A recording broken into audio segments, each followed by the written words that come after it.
আসসালামু আলাইকুম, সবাই কেমন আছেন? আশা করছি সকলে অনেক অনেক ভালো আছেন।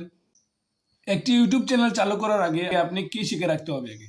যদি আপনি ইউটিউব চ্যানেল চালু করার আগে এই ৫টি জিনিস না শিখেন তাহলে আপনার ইউটিউব জার্নি অনেক কষ্ট হয়ে যাবে। বাস্তব উদাহরণ আমি যখন ইউটিউব স্টার্ট করি তখন কিন্তু আমি কোনো কিছুই জানতাম না। আমি ক্যামেরার সামনে কথা বলতে পারতাম না। প্রথমে আপনারা যে জিনিসটা শিখতে হবে, একটা সঠিক নিয়মে একটি ইউটিউব চ্যানেল করতে হবে। যদি আপনারা সঠিক নিয়মে একটি ইউটিউব চ্যানেল খুলে ফেলেন তাহলে আপনাদের ইউটিউব চ্যানেল খোলার কাজ কমপ্লিট। ইউটিউবে আপনারা অনেক ধরনের ভিডিও পাবেন কীভাবে ইউটিউব চ্যানেল খুলতে হয়। ওই ভিডিওগুলো আপনারা মনোযোগ দিয়ে দেখবেন। আপনার যদি একটি ভিডিও পছন্দ না হয় আপনি আরেকটি ভিডিও ওপেন করে দেখবেন। এমনি করে আপনারা যদি ইউটিউব চ্যানেল কীভাবে খুলতে হয় আপনারা যদি দু একটা ভিডিও দেখেন তাহলে আপনারা ইউটিউব চ্যানেল অনায়াসেই খুলতে পারবেন। তারপরে চলে যাই দ্বিতীয় স্টেপে আপনাদেরকে প্রথমেই আপনারা যখন চ্যানেল তৈরি করবেন, তৈরি করার পর আপনারা তো ভিডিও আপলোড করতে পারবেন না এবং ভিডিও আপলোড করলেও আপনার ভিডিওতে ভিউ আসবে না। তো এক্ষেত্রে কী করবেন? দ্বিতীয় যে বিষয়টা রয়েছে, আপনি আপনার চ্যানেল এসইও করতে হবে এবং ভিডিও এসইও করে আপলোড করতে হবে। তো এটা আপনারা যদি ইউটিউবে সার্চ করেন কীভাবে এসইও করতে হয়, এসইওর মানে কি? এসইওর মানে হচ্ছে সার্চ ইঞ্জিন অপটিমাইজেশন। যদি আপনারা সার্চ ইঞ্জিন অপটিমাইজেশন করতে পারেন তাহলে আপনার ভিডিওতে ভিউ আসবে। খুবই গুরুত্ব দিয়ে আপনারা এসইও শিখতে হবে, তা না হলে ইউটিউবে কাজ করতে পারবেন না।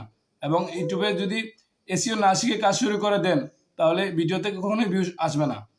৩ নম্বরে যে বিষয়টা আসে, যদি আপনারা প্রফেশনাল থাম্বনেল তৈরি করতে পারেন না তাহলে আপনাদের ভিডিওতে ভিউ আসবে না। কারণ আপনারা যদি আমার চ্যানেলে যান তাহলে দেখবেন আমার যে থাম্বনেলগুলো, এই থাম্বনেলটা দেখেই কিন্তু আপনারা ক্লিক করে আমার ভিডিওতে এসেছেন। আমার থাম্বনেলগুলো যদি দেখেন, আমি যে কয়টা ভিডিও আপলোড করেছি এবং আমার আরও একটা চ্যানেল আছে, একটা বড় চ্যানেল, ওই চ্যানেলে যদি আপনারা ভিজিট করলে আপনারা বুঝতে পারবেন যে আমার থাম্বনেল কোয়ালিটিগুলো কতটুকু হাই কোয়ালিটির, আমি কী দিয়ে থাম্বনেল তৈরি করি এই নিয়ে ভিডিও আনবো ইনশাল্লাহ। আপনারা যদি আমার চ্যানেলে নিয়মিত ভিডিও দেখতে থাকেন আমি অবশ্যই আপনাদেরকে একদম খুঁটিনাটি সব বিষয় আপনাদেরকে বুঝিয়ে দেওয়ার চেষ্টা করব। তো আপনারা গুরুত্ব দিয়ে আপনার থাম্বনেল ডিজাইনটা শিখতে হবে। আর যদি আপনারা এই কাজগুলো যদি না শিখে ইউটিউবে চলে আসেন, ইউটিউবে কাজ করা শুরু করেন, আপনাদেরকে আমি বারবার বলতেছি আপনারা এই কাজগুলো শেখার পরে তারপর ইউটিউবে আসবেন। তা না হলে আপনাদের লাইফ থেকে ২-৩টি বছর অনায়াসে চলে যাবে আমার মতো। ৪ নম্বরে যে বিষয়টা আসে, আপনারা কিভাবে ক্যামেরার সামনে এসে আমার মতো দ্রুত কথা বলবেন। আমি কিভাবে কথা বলি এটা নিয়েও একটি ভিডিও আসবে, বা আপনারা অনেক ভিডিও ইউটিউবে পেয়ে যাবেন। ইউটিউবে গিয়ে সার্চ করবেন যে কিভাবে ক্যামেরার সামনে কথা বলতে হয়, কিভাবে আপনাদের মুখের জড়তা কাটাতে হয়। যদি আপনারা ইউটিউবে সার্চ করেন অনেক ভিডিও পেয়ে যাবেন, বরঞ্চ আমার ভিডিও পেতে পারেন সার্চ রেজাল্টে। তো আপনারা ক্যামেরার সামনে কিভাবে কথা বলতে হয় সেটা শিখবেন। আর যদি আপনারা মনে করেন যে না আপনি ফেস দেখাবেন না বা আপনি ব্লগিং করবেন না, আপনি যে কোনো ক্যাটাগরি নিয়ে কাজ করেন, আপনি আগে ভিডিও তৈরি করা শিখতে হবে। তো আপনারা ভিডিও সেট তৈরি করা শেখার পর তারপরে ইউটিউবে আসেন, তাহলে আপনারা কিছু করতে পারবেন ইউটিউব থেকে। ভিডিও তো বানানো শিখলেন, কীভাবে ভিডিও বানাতে হয়, তারপরে শিখবেন আপনারা ভিডিও এডিট সম্পর্কে। আপনারা যদি ইউটিউবে সার্চ করেন যে কীভাবে ভিডিও এডিট করব, যদি আপনি একদম নতুন হয়ে থাকেন তাহলে আপনারা ইউটিউবে সার্চ করবেন। আমার ভিডিও নতুনরাও দেখে না, কিছু পুরোনো ইউটিউবারও আছে যারা ব্যর্থ, তারাও দেখে নিয়মিত।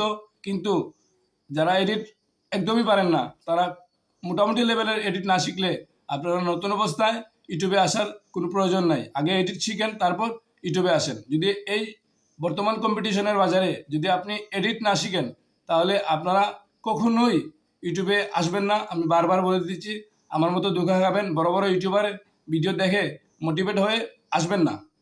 তো অনেকক্ষণ বক বক করলাম, মনে করেন যে আমার কথার কোনো ভ্যালু নাই, তাহলে আমার পরবর্তী ভিডিওগুলো দেখার প্রয়োজন নাই। আমি যে কথাগুলো বলবো অবশ্যই আমার ভিডিওতে ভ্যালু থাকবে। আমি যে কথাগুলো বলবো আপনারা ইউটিউবে যদি সার্চ করে ওই আমি যেভাবে বলেছি যদি ওইভাবে আপনারা না পান তাহলে আমার ভিডিওতে এসে আপনার যা মন চায় লিখে চলে যাবেন, আমার কোনো সমস্যা নাই। তো ভিডিওটা এই পর্যন্তই ছিল। ধন্যবাদ সবাইকে।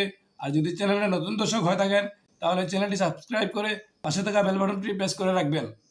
ধন্যবাদ সবাইকে পুরো ভিডিওটি দেখার জন্য।